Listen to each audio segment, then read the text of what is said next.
Ia naik tahta saat belum genap 14 tahun, menghadapi kekacauan, perpecahan, dan bahkan perang sipil dengan ibunya sendiri. Dia bukan raja yang menang di medan perang, tapi sejarah akan mencatat, tanpa kekalahannya, takkan pernah ada Salahuddin. Tahun 1130, Baldwin III lahir sebagai anak raja, Fulk dari Anjou, dan Ratu Melisende, penguasa karismatik Yerusalem pasca Perang Salib Pertama. Saat ayahnya wafat tahun 1143, Baldwin yang baru berusia 13 tahun langsung naik tahta. Namun karena usianya masih muda, kerajaan dipimpin bersama dengan sang ibu. Dua kepala dalam satu mahkota, satu tahta, dua tangan. Dan seperti yang sering terjadi dalam sejarah, kekuasaan yang dibagi tak pernah tenang. Tahun 1152, Baldwin memutuskan bahwa ia sudah cukup dewasa untuk memimpin sendiri. Namun Melisende,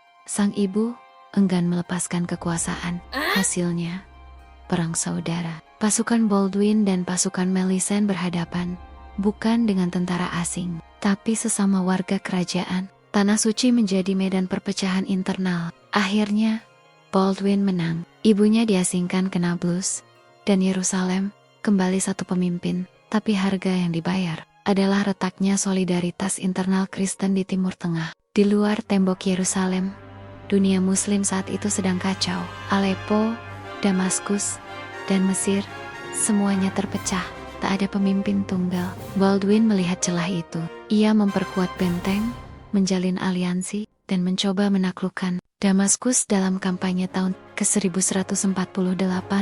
Tapi ia gagal. Dan kegagalan itu melahirkan lawan yang jauh lebih berbahaya. Nur ed-Din Zengi, pemimpin yang melihat kekosongan di Damaskus, dan dari itu membentuk panggung bagi seorang jenderal muda, Salahuddin. Baldwin III meninggal muda tahun 1163 di usia 33 tahun. Dia gagal menyatukan Antiokhia, gagal menaklukkan Mesir, gagal menundukkan Damaskus. Namun kegagalan itu menciptakan ruang. Nur ed-Din memanfaatkan kekosongan itu.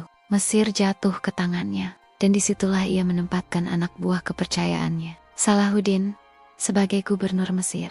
Baldwin dikenang sebagai raja muda yang cerdas, idealis, dan gagah berani. Ia menjalin diplomasi dengan Bizantium, memperkuat benteng-benteng Kristen, dan menjaga martabat takhta Yerusalem. Tapi, ia gagal membaca zaman, gagal melihat bahwa dari reruntuhan Muslim yang tercerai-berai, akan lahir seorang pemimpin tunggal yang akan menyatukan semuanya. Dan dari persatuan itu, Yerusalem akan direbut kembali, tanpa perang saudara yang dipicu oleh Baldwin. Nur ed-Din takkan punya celah. Tanpa kekalahan Kristen di Damaskus, Salahuddin takkan punya tempat bangkit. Tanpa Baldwin III, mungkin bendera salib masih berkibar di Yerusalem hari ini.